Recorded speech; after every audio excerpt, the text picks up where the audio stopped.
This is Regenerative Skills, the podcast helping you to learn the skills and solutions to create an abundant and connected future. I'm your host, Oliver Gaucher. New Society Publishers is your gateway to a regenerative future. They're not just about books, they're about transforming lives and communities through the power of knowledge and action. Their mission is simple: to inspire and empower individuals to create a more just, sustainable, and compassionate world. They envision a future where every person has the tools and resources they need to thrive in harmony with nature, where communities are resilient and interconnected, and where equity and justice are fundamental principles guiding our collective journey. If you subscribe right now to their newsletter at newsociety.com, you'll be the first to receive sneak peeks at new content and get discounts on upcoming title releases. You'll even get an exclusive discount code on your first purchase of books, ebooks, or audiobooks. So sign up today at newsociety.com. Hey there, everybody, and welcome back. So with the growth in popularity around permaculture and food forests, even people without access to their own land are looking into opportunities to come together and create beautiful edible landscapes that everyone can access on public land. Enter community orchards or food forests. These are increasingly being grown on abandoned lots or local parks, or even forgotten strips of land that caring neighbors take interest in and decide to grow perennial food and medicine crops on. Yet, as the number of people involved grows, the need to conform to regulations and the permitting process also grows, and many people get lost in the complexities during the attempt. And so to help me better understand these challenges and opportunities, I reached out to Jessica Robertson in Canada, who has helped to design and install a number of community food forests and help to illuminate the process from her experience. Jessica is the owner, designer, and head grunt at Wildcraft Permaculture and a lead designer at United Designers International. Jessica has designed holistic permaculture systems for spaces from 200 square feet to 200 acres and works on residential, commercial, and public projects. She's often involved in the implementation of these designs and loves sharing her knowledge with clients as they work alongside each other. She brings a background in biology, education, silviculture, and urban planning to her work. In this episode, Jessica shares insights from decades of experience in the permaculture world, showing how people from all walks of life can reconnect with the earth in deeper and more active ways. We'll also work carefully through the process of designing, setting up, and keeping up with the community forests, including things that people often forget about, and also work to set realistic expectations for maintenance. And to top it all off, we'll also give you some easy steps to create your own successful community food forest right in your own neighborhood. So let's get into it, and I'll hand things over now to Jessica Robertson. Welcome, Jessica. It's wonderful to connect with you. How are you doing today? I'm great. How are you? I'm doing really well. Like I told you just a second ago, we were getting a decent amount of rain finally at the the harsh point of this ongoing drought that we've been having. I've talked about this in previous episodes, so it's kind of nice to give an update of how things are starting to finally improve. How are things where you are? You must be maybe just coming into spring. Is the snow melted yet? Oh, the snow melted a while ago, unfortunately. We've had a pretty bad winter in terms of, some people think it's a great winter because they don't like winter, but for the ecosystem, it's not so good. We didn't have very much snowpack. We've had a lot of rain. We're supposed to get a big storm in the next couple of days that's going to potentially cause some flooding. And yeah, warm temperatures. Like we're way above seasonal averages right now. So things are starting to bloom. There's concern about fruit trees blooming too early and not setting crops. So yeah, we've got quite a bit of that here too. And I know where you are in Ontario is a little further away from where my other members of my family in Minnesota are, but they've been telling me the same thing about their winter, and it's been in very strange conditions this year. We had really warm conditions in February, and a lot of trees are already flowering, and then we had a sudden snow. So it's all up in the air this year, isn't it? Yeah, it doesn't bode well for. So even with all of these challenges, there is a lot of potential for adaptation and for resilience in face of what we are, being faced with these changing aspects of our climate. Let's talk first about your work in the ecology of your area and how you've seen things change since you started to work in this space. Sure. I think, when I moved here 10, 12 years ago to this part of Canada, there really wasn't much knowledge of permaculture. And actually, the reason I chose the city I did was because I thought it needed a lot of help. It's known as a pretty conservative town. And so I thought, they need me. I'm going to go there. So there's been a lot of change in that understanding and knowledge of different ways of doing things. Especially I'm seeing recently in a lot more interest in native plants. So, the economy and COVID and things have really made people more aware of growing more of their own food and the fragility of the food systems. So that has been a bit of a push for people to start looking for alternatives. And then there's also quite a big movement in terms of native plants and pollinator protection and habitat. So I've kind of been marrying those two things together with what I do, and it's there's demand for it now. So it's good to see. Fantastic. And so maybe let's start with how your work began in that area and how it has evolved over the decades since you started. Sure. My background is pretty broad. I started out in biology. I was sure I was going to be a wildlife biologist. I was going to go live with wolves in the Arctic and be like the Canadian Jane Goodall. That was my dream for many, many years. It's an And then when I amazing was in dream. university, yeah, I was going to go live in a little cabin by myself to get away from everybody.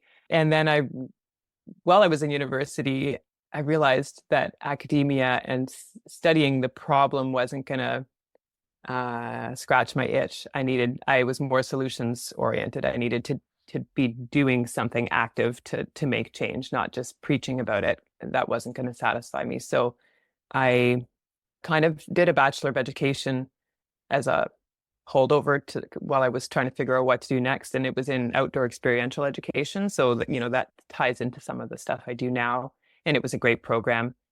And then while I was traveling afterwards, still kind of figuring out what I was going to do, I realized that cities in other places are built so differently than the way we build them in North America. And they could actually be really big solutions to some of the issues with sustainability and environmental issues we were having. So I decided to do a master's in urban planning, and I worked in that field for several years in Edmonton as the head planner and sustainability specialist at a firm there. It was really a great job, and we won some awards for a revitalization plan in the east of downtown.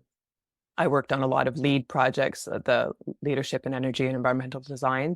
Almost all of their projects were mandated to be LEED projects, and that was where I met Ron Berzin, who did some one-day permaculture classes with, and started trying to integrate that into the work I was doing. And we actually when we wrote a little book about it, we self-published a book with the company I was with, sort of more asking questions about how do we design cities differently? How do we integrate food systems? It very much followed permaculture principles. We had the three principles at the beginning of the book, and then I did my PDC with Verge Permaculture in 2010, and the first day I was hooked. I thought, this is what I need to do with my life for sure. I found it, and Rob Avis is such an infectious teacher, but it was really that it's so solutions oriented, and that everything just made so much sense in terms of I'd been trying to come at it from all these different angles, and I realized this is it. Permaculture is it. So I came back to my firm and tried to integrate it there. And we were doing a lot of the green work, like I said, but it was sort of dragging people along and allowing them to pat themselves on the back for doing these green buildings that were really not as far as I wanted to go. And I wanted to get out there and explore people who wanted to take it even further than I knew how to do, and to get deeper into it. And there were some health issues with my family members back home in Ontario. So I jumped ship and I came back there to start my business. And one of the things I love about it is the collaborative aspect. I started my business on my own here in this little world. I didn't have any connections in the city, but reaching out to other people in the province and being connected with Rob and Verge Permaculture I still had this community around me to help me get on my feet and start getting into bigger work once I was ready for that. I love that aspect of it as well, that's quite different than traditional business models. It's true. And now you work a lot with United Designers as well. And I'm very close with Varushka over here on the European side and Sarah as well. I haven't been as closely connected to the members on the North American side. How has it been expanding your collaboration into the international sphere and around the continent there? Yeah, that's been fantastic as well. I was approached by Dan in 2017, and the timing was great because I was just about to have, or I had just had my second child, and being self-employed had no maternity leave. So it was great to have him. I had some projects on the go I didn't want to drop, but I was able to help United Designers kind of help me keep those moving along while I was, nursing for 10 hours a day. And so that's evolved really nicely. And I've brought some projects to them. I've been brought in on some projects, and it's great to see the work that United Designers is doing around the world. And I hope to continue expanding that with them and being involved in more and more work with them. So tell me now about the work that you do specifically at this point. Where have you found your niche within permaculture services? And what are the types of clients that you assist with in your part of Canada? So I do a broad range of stuff, honestly. I do several urban projects a year where I'm doing front yards, side yards. I live in the city. I don't live rurally. And I really do believe that cities are a very important part of the solution. I don't think going to live in a cabin in the woods anymore is the right answer. That was like I wanted to when I was a teenager. So, I live in a bikeable, walkable neighborhood, and I love trying to get people to grow more food on their little piece of land that they have, especially front yards that don't get used. So that's part of my clientele. I work with a lot of homesteaders and some larger commercial farms doing some silvopasture systems and rotational grazing. And then one of the things I really love is community projects. So I've done several community food forests in my hometown of London, and also in the city of Brantford, which isn't too far away. And those have been really lovely to see evolve, and all of the externalities that come with that.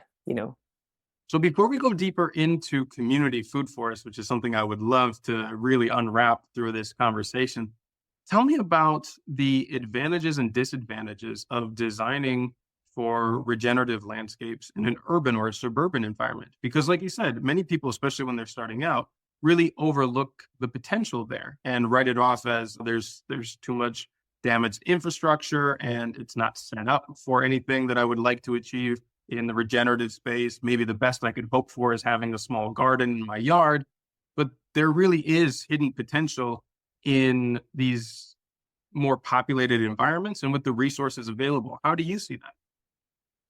Oh, for sure. I mean, permaculture is all about maximizing the use of space, right? We plant vertically. We have, in a food forest, you've got all these layers of production, and so a small space. Sometimes actually, when you have too big a space, where do I start? Because there's so many options. A blank slate can be harder in some ways. So having some design constraints makes you creative, and there's all these resource streams that you can, people put things out onto the curb that you can use in your garden, or there's lots of great connections to be had, and there's microclimates created by buildings, and there's lots of hardscapes, but lots of hardscapes mean lots of water harvesting potential too. So you just have to turn the problem into the solution, right? and I especially love doing front yards because I've had people say, I've lived here for 15 years and I've met more neighbors in the last year since we did this front garden than I have in 15 years, because they're out there working and growing things, and people ask questions and say, oh, what is that? And you can eat that? And, they give strawberries to the neighborhood kids. And so there's such a community building aspect that comes out of it as well. For sure. All right. So let's look then into the public space where the potential for having these types of community food forests are that you've been designing. Where would you start in consideration of picking a site and some other essential criteria for getting a project like this started? Well, definitely one of the important things in an urban area is potential site contamination. So definitely working with your municipality to make sure that the history of the site is well known and doing soil testing. So if you have the municipality on board from the beginning, then they might be able to suggest some good sites, and that's what happened in our situation, luckily. So that was really beneficial. They took care of all the soil testing for us. They recommended some different areas, and then we were able to choose what worked for us.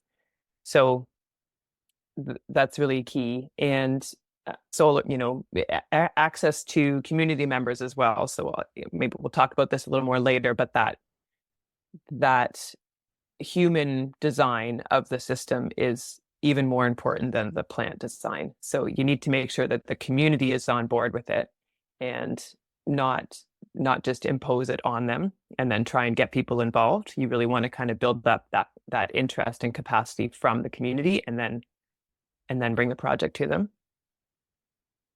Well, let's look into this regulatory part. That's fantastic that you found planners in the area who are willing to support you from the beginning. But have you had experience with, let's say, councils or regulatory bodies that have been antagonistic to these types of efforts? Do you have advice for how to either open up possibilities through conversation and good communication with them, or perhaps even circumnavigating the system in order to get some work done? Yeah, good question. I was actually very surprised because I moved from Edmonton was the bureaucracy there was much heavier where I was living before, and we came to the city of London the first year I was here. The first few months I was here almost. I met some key people, and we went to the city with our idea, and we just happened to talk to the right person at the right time. And she said, well, here's an acre of land that we just started naturalizing. We haven't mowed it or done anything with it in 3 years, so you can have it. We were like, really? So that was a big shock. I was definitely not expecting that. And so that's not the norm, I would say, for sure. Now, in the city of Brantford, I was approached by community members there years before that project went forward. They were reaching out to me for advice on what we had done in London and for professional advice if I could be involved in their project. And they were working with the city simultaneously. And then the city, once they had sort of convinced the city that they had enough stamina to keep the project going, once that they had enough of a base of interest that the project could be successful, then the city actually reached out to me and said, we would like to hire you to facilitate this process and to design. And that was great. I mean, they actually valued my expertise way more than London was sort of, you're like, here, that's great, do this, but we're not going to really give you very many resources to do it. You're on your own, more or less. So that the pros and cons, right? So Brantford was much more top-down managed once the city was kind of convinced to go forward with it. But then they were able to pay me for a decent amount of time to make sure that everything was designed the way it needed to be, and to help cultivate those human design systems too. I mean, I don't live in that city, so that's really on them to do, but to really to help guide them through that process too, and to help them build some community partnerships to help strengthen it and not learn from the lessons we had here with burnout and turnover in the group. So perhaps for people who don't have experience in urban planning or don't know how to navigate the bureaucratic system where they live, where would you suggest that they start? Who should they look for to talk to first of all, see how receptive those people are and understand the regulatory system that they're operating in? Yeah, so most cities will have different departments, and so there's pretty much always a parks and recreation department or of something like that, and that would be typically who you would start with. There's often committees as well that are volunteer run, and they're citizen based, but there's an urban agriculture committee in London, and so working with them as well to get them on board. And so figure out what the committees are in your city, and that's all public knowledge because they recruit people from the public to be on those. Maybe get on one of those committees, and because then you're heard at council meetings and you can make presentations and things to council. So it's a good way to be seen more and to get your idea out there more. Sure. And then from there, moving from the regulatory bodies to the community that is needed to support an effort like this. You're talking about the human design element of this. Where do you start, and what are some considerations you should have at the beginning to set realistic expectations? Mm-hmm. So if the idea can spring from the community rather than you bringing it in is the best. I'll give an example. So the first project we did in London, there was one community member that lived in that neighborhood. The rest of us were from other parts of the city, and that person eventually decided that the project wasn't worth their time, and was there were a lot of other issues there too, but they did not want the project to go forward. And so we had already done so much work with it, and then that person stepped away from it and kind of brought the community with them. And then all these other people that were trying to make the project work were not from that neighborhood, and were being called and told not, to cease and desist. We're wasting our time. Don't. It's a failed project. And so that didn't work out very well. And amazingly, that was the pilot project, and didn't go very well. But the city let us do another one anyways, because there was so much community strength in this. So for the second project, it was a little pocket park in a very tight-knit community, and there were several people there that were very passionate about it, and they came to the city and said, can we just have this little piece of land, not an acre like we started with, this little piece of land in this little internal pocket park in the middle of a block. And that space is so well programmed. They have concerts there in the summer. They do apple press, like cider pressing. They start their Canada Day bike parade there, and they go through the neighborhood, and they have events there pretty much every week in the summer. And so it's a tiny food forest, but it's super well taken care of, super well animated and stewarded. And because the people that in that community were the ones that initiated it. So if you can, if there's not a region in where you live specifically, if you're the one who wants to get it happening and there's not something near you, find those people in your city. Go to library talks or those committees, find the other people in your city that are interested in the same things as you, and figure out where there's a good enough concentration of people to have a project be well supported.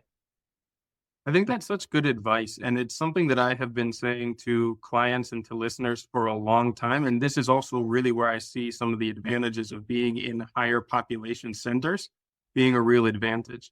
Is chances are there's somebody else who has been working on something similar, if not exactly the same as you are trying to advance. And instead of trying to start from scratch and make it your own new initiative, it's often a lot more effective to figure out who else is advancing those ideas in your area and support them, because they can give you so much advice and information about how the process has been, who you need to talk to, who else might be able to support the initiative. And you don't have to do all that groundwork from scratch. In fact, you might even find an aspect within the larger project that you can really contribute to that helps the community around it to really make a breakthrough and get work done. At least that's what I've seen happen in so many different cases. It sounds like that's similar to your own experience.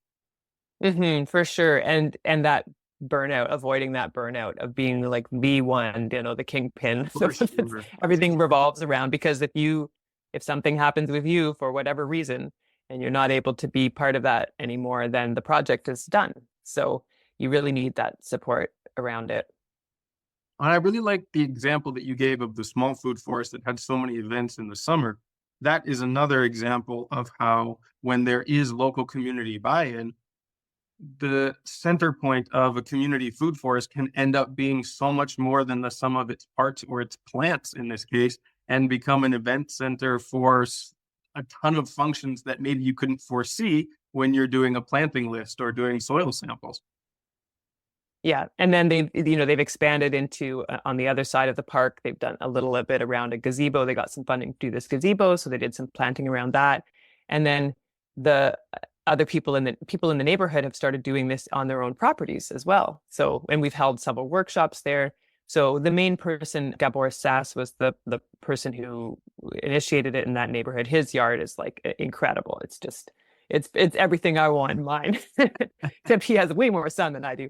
So he has really been the instigator there, and now you see all these other people doing that on their properties as well. So it's not just in that community space; it's spreading out into people's private properties. And I'm not sure, but I guess that there's probably sharing of the production as well, right? So if some, not just what's happening in the community food forest, but that if people have a lot of something on their property, they're sharing it with those other members that are involved.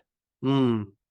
So let's work methodically now through some of the other practical considerations to getting a project like this started. So we've talked about the regulatory system, the essential element of the community support in an effort like this. Let's look at the ecology now. You said that doing soil testing in the beginning is essential to figure out if there are contamination or other prohibitive elements on the site. What else are you looking for when analyzing the soil? And from there, we can look at other sectors to analyze as well. Mm-hmm. So the obviously the makeup of the soil, whether it's clay or sand, how much watering you're going to need to do, and typically we have tried to do sheet mulching where we're leaving the grass in place and then layering over top of it and adding compost and basically just building up the soil. So we're not too concerned about what's on it, as long as we know there's no contaminants. We haven't been too concerned about changing the soil chemistry, and just making sure we're adding lots of good things to it and lots of mulch to keep the grass from coming back and weeds down, and then doing a lot of ground cover. So things that people don't like to plant in their urban yard, typically like mint and oregano and things that are going to spread a lot, but that's what we want to have happen there, to really take over that ground space and not have to do as much weed control.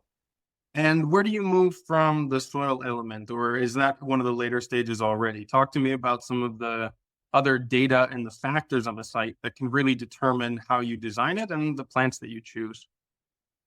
So even though we're in an urban area, animal traffic and predation from animals is definitely something we need to consider. There are fox dens in my neighbors' yards. There's been coyotes in my backyard. I've had wild turkeys on my driveway.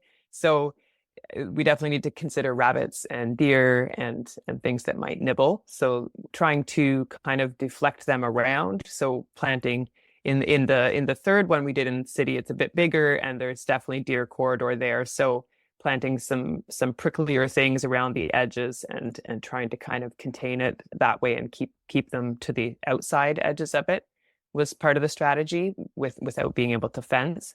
In the one, we did have to fence the individual trees for quite a few years to get them a bit large enough that they weren't too tasty for the deer and the rabbits.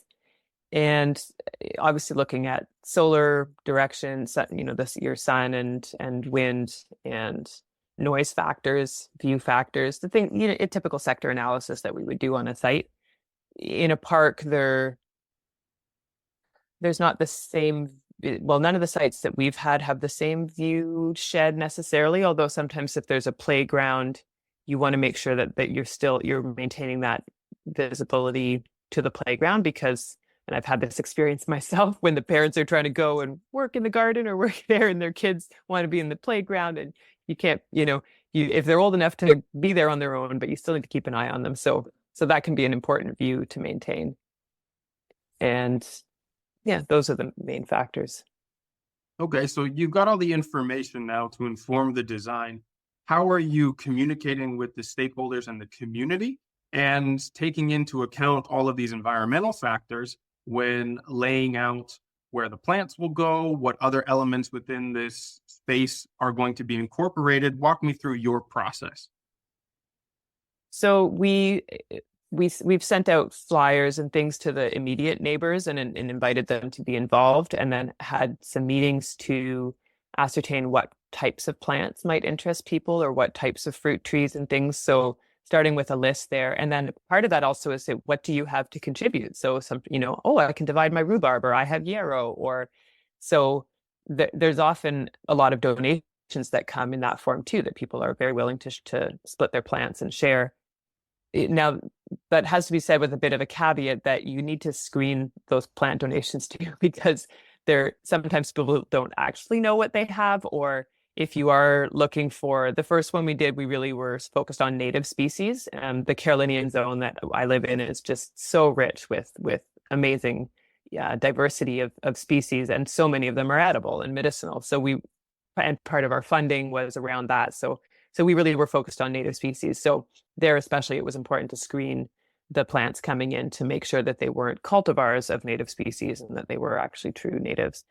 Uh, but yeah, so starting with sort of surveying the community and the neighborhood to see what the interest is, and then working with the city too. There were in the one that we did, we were able to put in a lot of more experimental fruit trees like medlars and pawpaws and things that most people wouldn't be familiar with, but the community was open to that.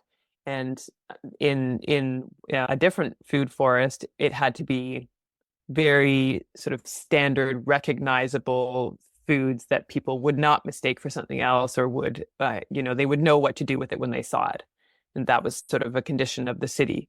So you need to work with the stakeholders that you have, and then implement that information into the All right, so at this point, we've got all of our plans. We've got an inventory. We probably have a very good understanding of who wants to collaborate, who wants to contribute something to this. How do you go about organizing the implementation, the planting of this space? Mm-hmm. There's always lots of people willing to come out for the planting, not so many people willing to come out for the maintenance afterwards. So be wary of that. But yeah, planting days are pretty easy. Put the word out through your community bulletins, through flyers, through different social media channels.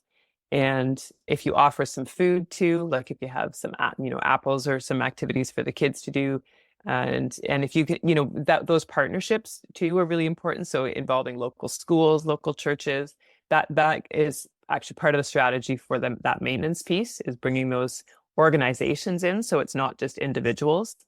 And the Westlines Food Forest in London there's sort of the official steward is called Sanctuary London, and they're a faith-based group that works with homeless people and people that don't have enough community supports around them, and they provide various things for them. And so they go every Thursday and they take care of the space. And sometimes that looks more like sitting around having granola bars and maybe eating some berries that are ripe.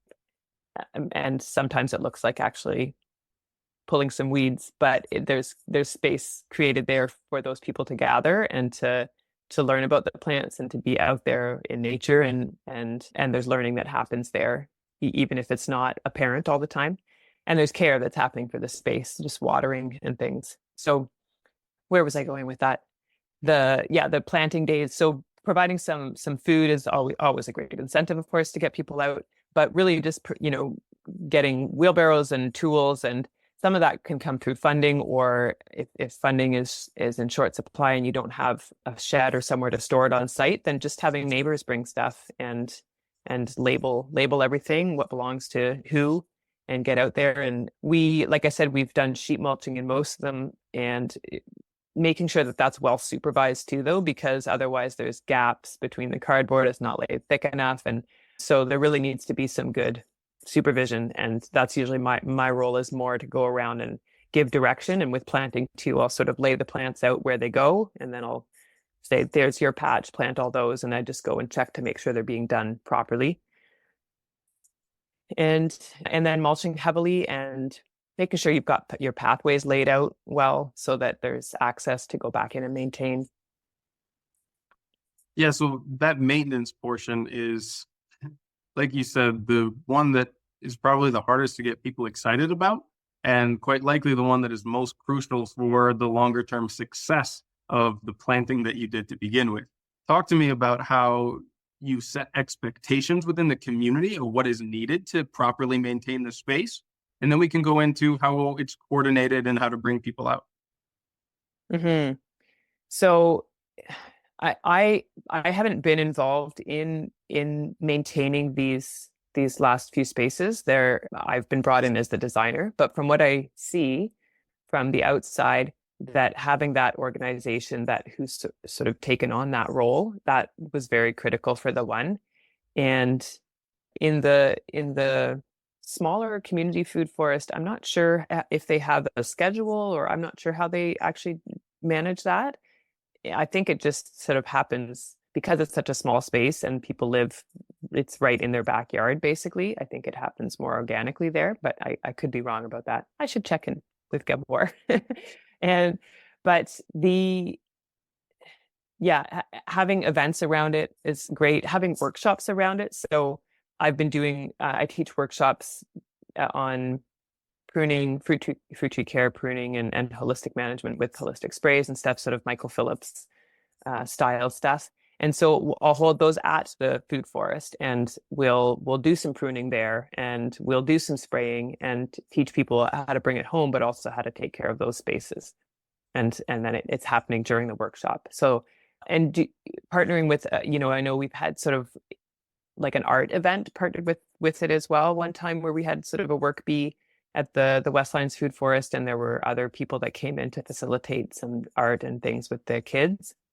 And if you can involve the children, you'll get a lot more people out because if parents can't come, if they can't bring their kids, and if they can't manage them, or they can't they can't do the work if they're taking care of their kids. Then I've been in that situation myself many times where you'd like to go, but you just you're not going to be very effective because you're going to be managing small children. So if you can provide something for them to do, and little tools and an area where they can dig and not disturb things, have them off to the side a bit, and they love to get involved.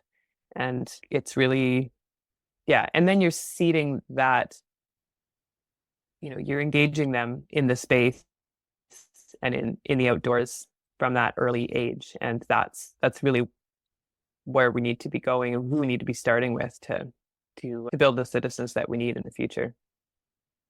And so beyond the coordination and logistics of doing the maintenance, from your view as a designer, what would you tell to people who, let's say, are about to install or have recently installed food forest either in their yard or in a community, about how they should look at maintenance as far as probably the higher maintenance needs in the first few years while things are getting established, and what they should be putting in their calendar, as well as understanding how that maintenance is going to change over the years as things start to mature?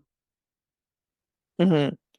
So I think an important thing to know too is the aesthetic needs of the community as well. So a food forest can look messier than what people are used to. And if you don't live in that type of neighborhood that will be okay with that, then your standards, your level of maintenance might need to be a little higher to make things look all tickety-boo the way that some people want them. Signage can go a long way to telling people what you're doing, to engaging them in saying, hey, this is a food forest. This is what we're doing here. And here's how you can reach us and get involved. And by the way, it looks the way it does for a reason. It's providing all these benefits. So that communication is really important. And I think so those first few years, there's going to be more watering, of course, to get things established. And I typically start with pretty small, like much smaller plants too. So they need more watering at the beginning. The city they'll bring in some IBC totes, and they'll come and fill them whenever they need filling, and the Parks and Rec department will do that. And so then you need a watering schedule with volunteers the first few years, and then making sure that you are pruning your fruit trees and monitoring for disease and pests so that they can be caught early. And then weed control, it's mainly grasses from what I've experienced. There's so many of the other things that we see as weeds are actually edible and medicinal. And so we tend to just leave them and educate people about them. Say, hey, that's chickweed, that's purslane, no problem. Just let it be ground cover there. But anything that looks like grass, pull it out, please. So, and that's also easier too for education so that people know what, they don't know what they're pulling sometimes, but they know what grass looks like. So that also makes it a little simpler. Yeah. Yeah. And then, sorry, to get to the holistic sprays, I think it can be really important for the health of the fruit trees too. Obviously, we select varieties that are disease hardy, but to really give them a good boost for their immune system, if there's a way that, you can get some funding for the equipment, or if there's somebody that that has them, that can be really helpful for the food forest to do that in the spring, especially have a few doses. Nice. Yeah. And I would imagine that the educational element within the community is really key for this maintenance to go smoothly.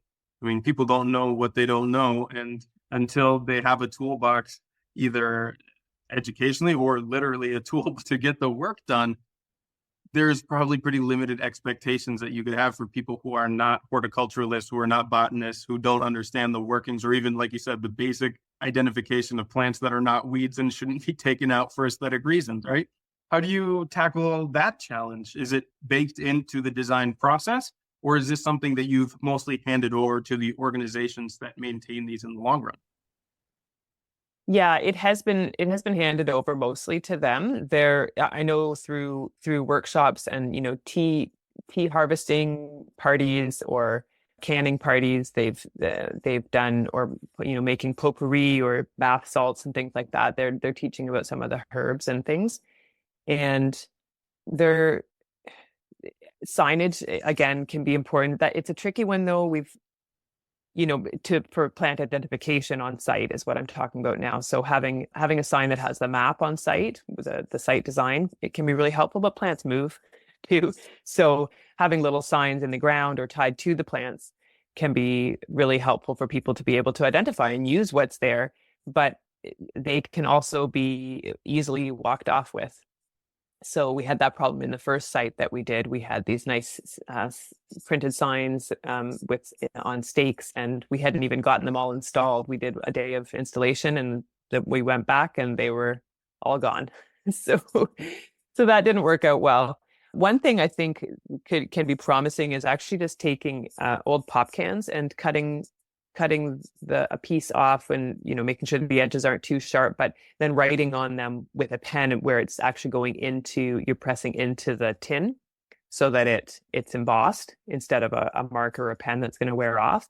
And that's cheap, free, recycled material. You just need a couple tools, and you can tie those to a tree, and nobody's going to really care about walking off with those. That doesn't take care of the stuff on the ground cover, but ideally, if there was some funding or a volunteer that was really keen to have a website or some QR codes or something, so that you could look up you could have scan something and it would tell you what the plant is and what its uses are. I think we talked about that in the first one we did 12 years ago, and part of it was a very low income neighborhood, and smartphones were even not as prevalent then as they are now, and I thought it was not necessarily going to be accessible to everybody to do QR codes, but I think that's changed a bit now. And that brings me to I would imagine you built up through your experience of doing a handful of these now. What have been the unexpected, or let's say the challenges that have come up that you were not predicting in each one of these that you did? Well, one is the tragedy of the commons in reverse, in that instead of people over harvesting, people are worried that they're going to take too much. And so then things don't get harvested because they don't want to be greedy. And so sometimes things get left, and you think, how come nobody's picking this? And I some of that, and I don't think it's lack of knowledge or understanding of what to pick. I think it's this, feeling like they want to make sure that there's enough for everybody, which is great. That's a great sentiment. But then sometimes things get left behind, and so that's that's a bit sad to see sometimes. Although the birds, most of it will be very well enjoyed by other wildlife, or we'll just go back to the earth and feed next year's crop. So that's been something not totally unanticipated, because I've heard stories about that before. And I think having harvesting parties can help with that too. So the thing is that things are ripening at all sorts of different times, right? So it's a bit hard to have harvest parties every week, but or maybe we should.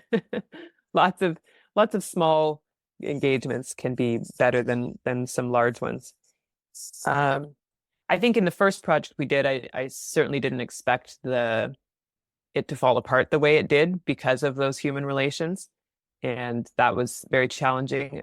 Also because that person was a close friend of mine initially, and that relationship, it was the loss of the project, but also the loss of the relationship was difficult. And that was unanticipated. So yeah, human systems. So much harder to deal with than plants. Plants are so much easier to work with sometimes than humans. I can't tell you how many times I've heard that on totally unrelated interviews over 8 years on this podcast. Everyone's like, oh yeah, the human side is the tricky part. Everybody asks questions about how to pick the plants and how to do the maintenance and, how to do these things with the ecology. And so many of these projects fall apart on the human relationship and community side. Yeah. I think so. Just thinking back to the maintenance for a minute too, some of it is also building people's confidence in being able to do it on their own. And this is something I see with my clients all the time too, is they're terrified to prune on their own. They need me standing there watching them the first time they do them. Is this the right branch to cut? Yes, that's okay. Or that's maybe not the one I would have chosen, but the tree will recover. It's like a haircut, Mm-hmm. It'll grow back. And so that allowing people to engage in a way that they're not used to, and people are getting out of their comfort zone a lot of the times. There's a generation that was lost in terms of that connection to, at least a generation that was lost in terms of that connection to the land and growing things and knowing how to grow and how to prepare and how to maintain, and not just annual foods, and then there's the education piece too about, yeah, you can eat hostas. You can buy them in grocery stores in some places. And even though people know that, they still think, I'm not sure I'm ready for that, Because it's just weird to them. So there's that education too about what to do with all of these things and to make teas with them, and you're going to be okay. No, so that was the difficulties and the challenges that you've come up with. What have been some of the emergent and unexpected joys or successes that you hadn't predicted when starting these? I think the amount of community engagement and the reverse of people not, some people taking a lot of ownership over it and just coming and planting. I'm going to plant sweetgrass here. I'm going to plant squash until things kind of fill in on the ground floor, and people just taking that initiative on their own to come and fill some gaps and fill spaces. And so that's been nice to see. And then sharing that harvest with other community members or with the food bank.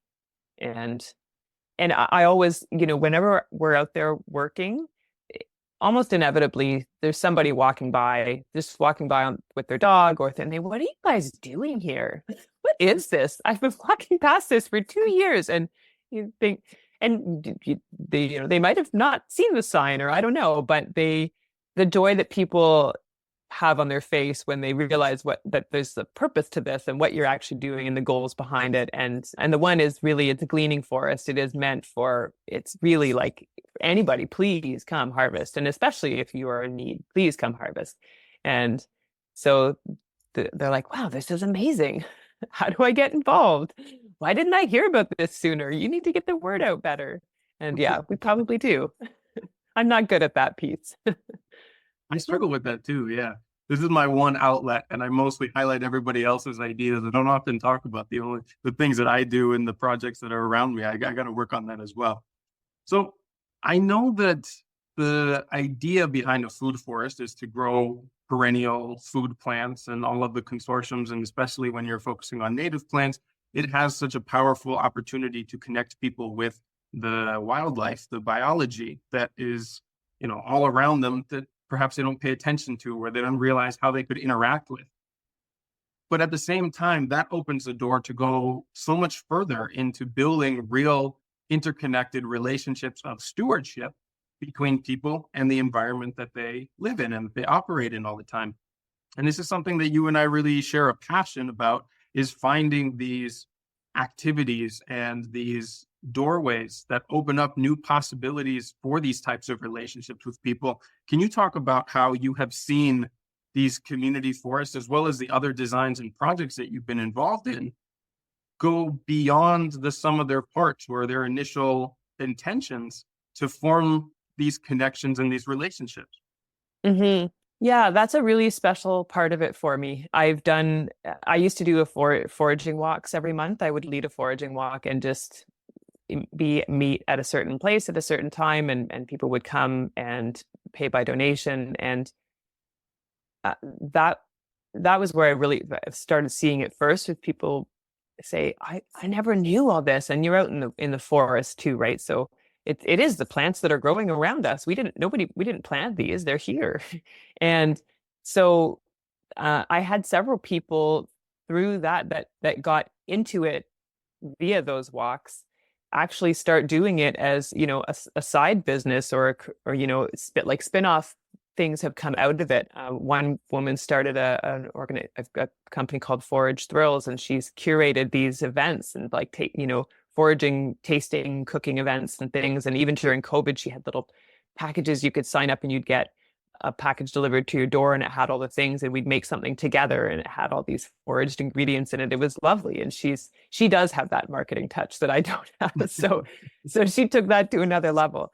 And I've had feedback from that from a few people, where they just really went down this rabbit hole with it. And that's really, I love seeing that. And kids, getting kids out there and getting them involved in the dirt and climbing trees and finding worms and making mud pies and potions. And they just know how to do it. It's innate, right? It's innate in all of us. We all have that learning in our DNA that we need to remember it. It's there. We need to relearn it. And going barefoot and just engaging is really powerful. And when I work with clients too, and in my urban projects, I almost always have them do the planting with me. It's always offered, and I'd say 90% of the time they take me up on it, and they take time off work, or they take kids out of school to come and plant. And some feedback has been, that was the best vacation I ever had. And I learned so much. And so I'm teaching them about the plants, about why we're planting the plants we are, and why we're planting them where we are, and what their uses are, and how to get the most out of them, and how to care for them.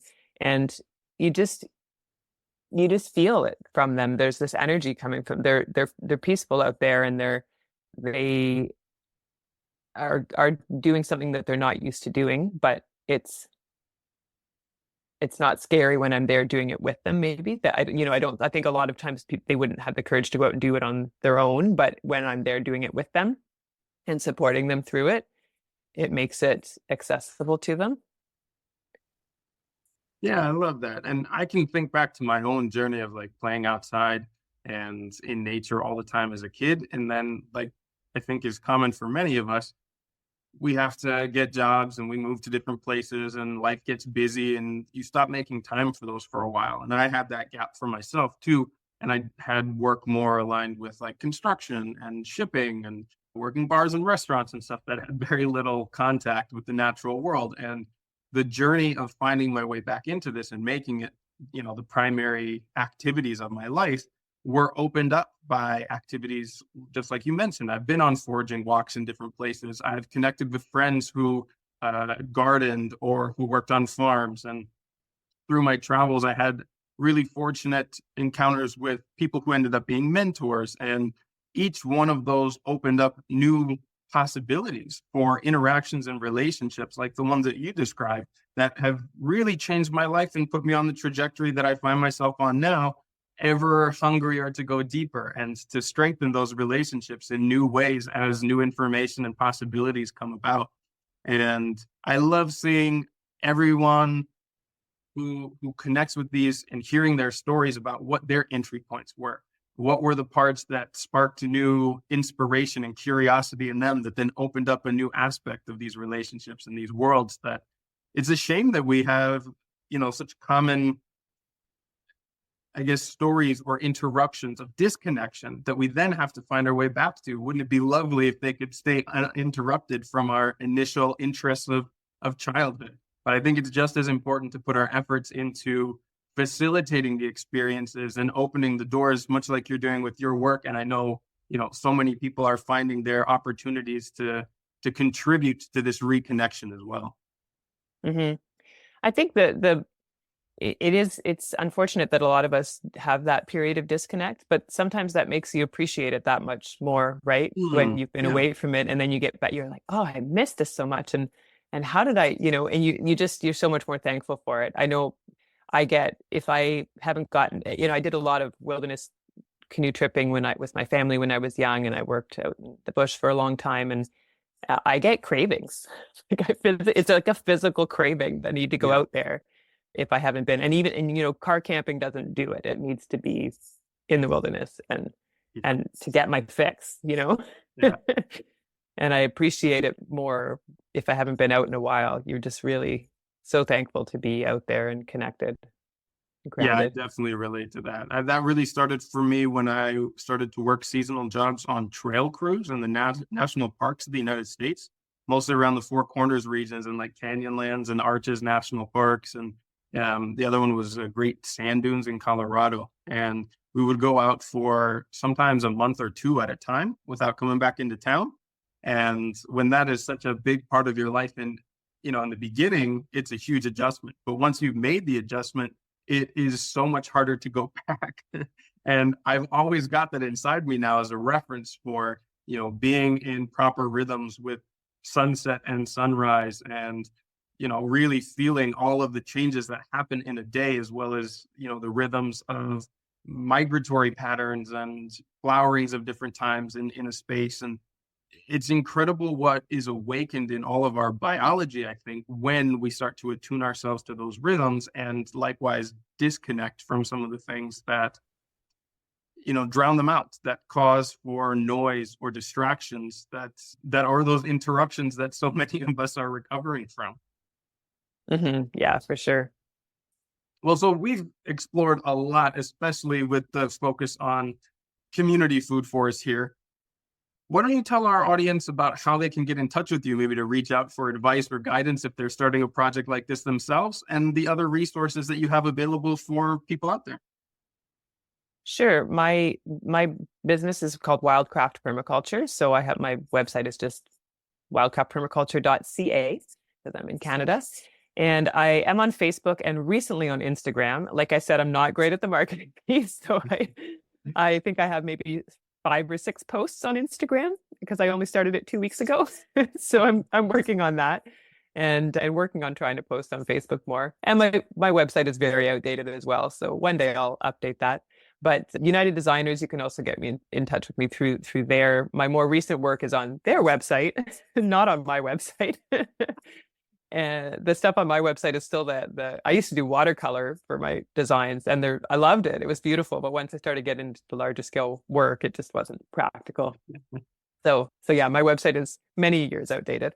But yeah, I'm always happy to provide guidance where I can, or connect. I love connecting people too. And, I've had people I've been facilitating some of the Verge's PDC for the last few years as well, since it's been online. And people in Ontario who've taken it have reached out to me, and I've made some great connections between other people I know in the province, and they're now working on their farms, or they're doing land sharing or collaborating on projects. And so, yeah, I love connecting people. If I can't help you, maybe we'll know somebody who can.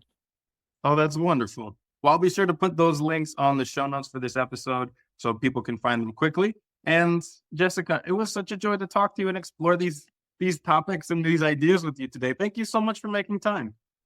Thank you so much for having me. I've listened to your podcast for a long time. There's there's really only two I listen to: Regenerative Agriculture and yours. So I'm very honored to be here.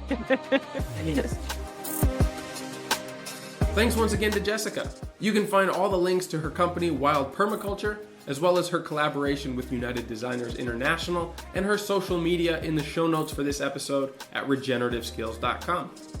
Now, before we wrap this up, just remember that these episodes are only the beginning of the learning resources, design and coaching services, in-person courses, and interactive community that are available through Regenerative Skills. The Discord server is our free community where you can connect with other like-minded listeners, exchange ideas, stories, tips, and resources, as well as interact with me directly and quite a few former guests from this show. Our Instagram account at regen_skills is the best place to see the projects that me and the team are working on, both for clients and collaborators, as well as on our own properties. I'll also be announcing the certification courses, workshops, and gatherings that we've got coming up later this year. If you're interested in getting dedicated support for your own project, you can now schedule a free planning session with one of our team members through the request form on our website. You can also find all the links, show notes, and past resources there at regenerativeskills.com. We truly believe that no matter your experience, your knowledge, abilities, resources, or background, you can be a powerful force for regeneration on this planet, and we're here to help you find your path.